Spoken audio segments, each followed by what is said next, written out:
Hello, everybody, and welcome back to the Mongoli Show. I just saw that the new Star Wars movie, The Mandalorian and Grogu, finally has a trailer out. I've watched all 3 seasons of this show. I'm really excited for this one, and I want to check it out with you guys. Now, what I know about, or what I understand about this project before we watch the trailer, is that this is essentially replacing season 4. Like, they did 3 seasons, and then this is kind of the season 4.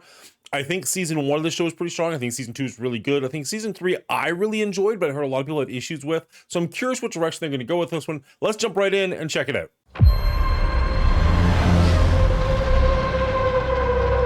Nice.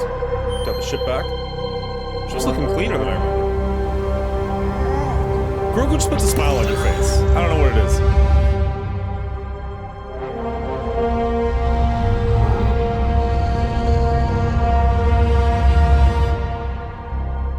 Looks like puppetry. Oh, okay.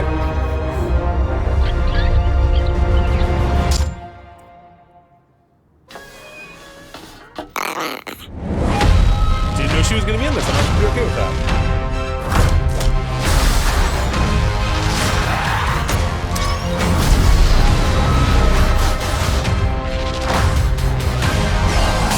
Showing him to be a little bit more confident. Impressive.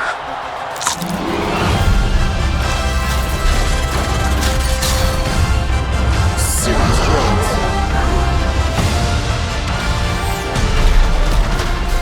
Nice. Oh my god. Yes. Off the cliff. Off the cliff.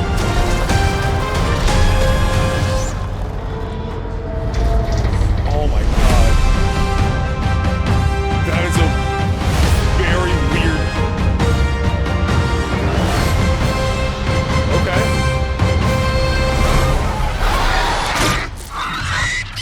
Good shot, baby. Okay, could have done without that, but okay. All right, now I just went back and added that footage, and I realized the music on the video was pretty loud, so you're kind of drowning me out there, but so be it. It is what it is. I think you want to have the genuine reaction as opposed to me trying to record that again. As I did mention, the Razor Crest is looking awfully clean here. I know the first Razor Crest was destroyed in season 2, I think it was. But I don't remember it looking this nice in season 3, but I'm not opposed to it.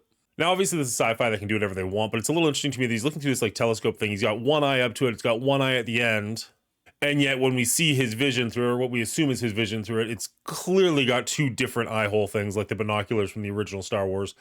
Doesn't bother me at all. It's just an interesting choice to make.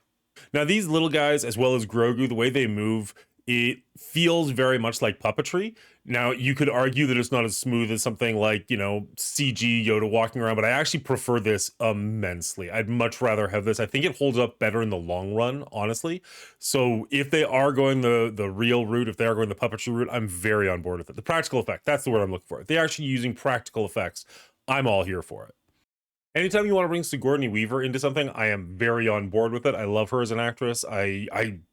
This raises it up even higher. As I said, I was already excited for this one, but really, such a strong actress. Yes, even in the Avatar movies, I'll still watch them for her. That's fine. I like her quite a bit.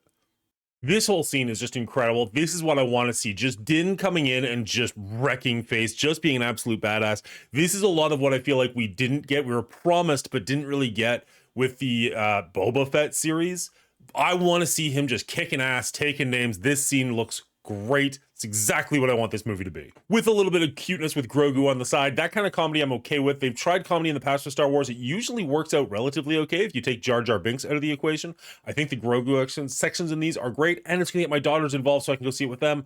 Love everything about this so far. As I mentioned, it's a small little thing, but I love that we're seeing Grogu becoming more and more competent. He's not going to grow a whole lot, as Yoda was only like, what, 1.5 feet, 2 feet tall at best. So he's going to be pretty much this size. This is the size his race is. It's great to see him kind of go from that like baby Yoda into a full-on Grogu character who can actually do stuff and help out Mandalorian or Din Djarin or however you want to call him. Yes, he's just swimming, but it's better than what he used to do. I'm a little bit hazy on the timeline. I do apologize for that. This takes place between Last Jedi and Force Awakens, right? So, like, Boba Fett is dead, but his kid's alive and well? I'm not the biggest Star Wars fan. Do we know who this Hutt could be? And, like, is this Stinky or whatever his name was from Clone Wars? Or do I have that way off base? There's a good chance I have that way off base. I didn't really watch Clone Wars, but you know what I'm talking about? Like they go looking for Jabba the Hutt's kid, or was that a different Hutt and that was Jabba the Hutt? I think that was Jabba the Hutt's kid.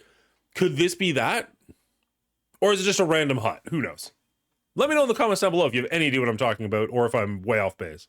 He says impressive here, and my brain instantly went to like, but you're not a Jedi yet. Terrible impersonation, but you know what I'm going at. And then we get Grogu eating candies, which is just adorable. I said it in the review, I don't know if you could hear me or not, these are some serious droids. Like, we saw battle droids before, but we've never seen, like, war droids before. Not like this. I mean, I guess technically the droids in the Battle for Naboo were war droids, but they were not like this. This is cool. This I like. And he's got pouches. Like he's a 1990s X-Men character. Everything about this scene brings me back to my childhood. I like the Hoth scene was my favorite scene as a kid.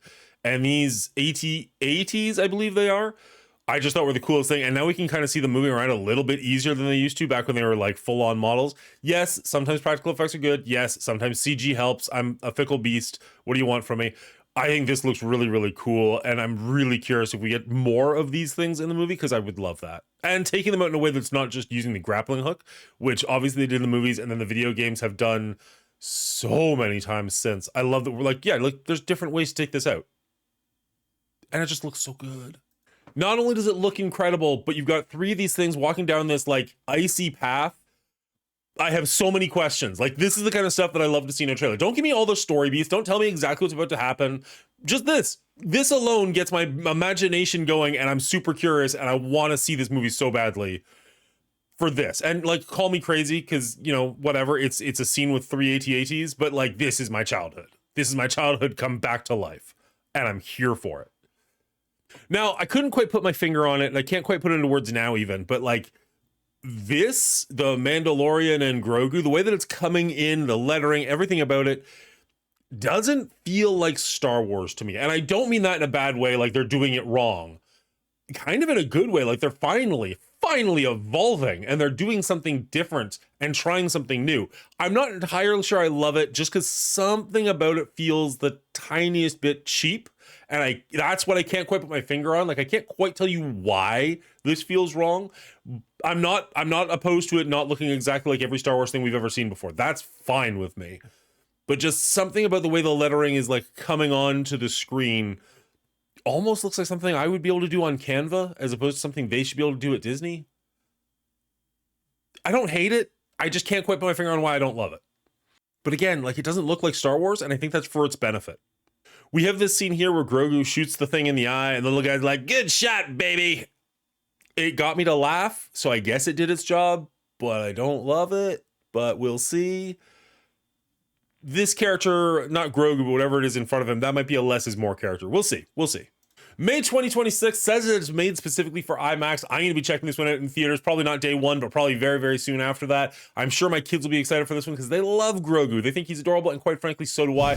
All right, so that's my initial impression of the Mandalorian and Grogu trailer. I'm actually kind of thinking I might have to rewatch at least season 3 again, because there's a couple of things I don't quite remember as well as I think I did. For one, when did he get the Razor Crest back? I know that it blew up, and I'm positive that I remember him getting it back, but I can't remember exactly when or how. So I might need to go back and check that season out again, if not the entire show. We've got a couple of months though before this comes out. It looks really legitimately good. Like, I'm actually pretty excited for this one, but I'd love to know what you guys think. Leave a comment down below. Is this one for you? Is this a hard pass for you? I'd love to hear what you gotta say. Other than that, if you made it this far in the video, you probably enjoyed it. Consider hitting the like, as it does really help, and subscribe so that I see you in the next one.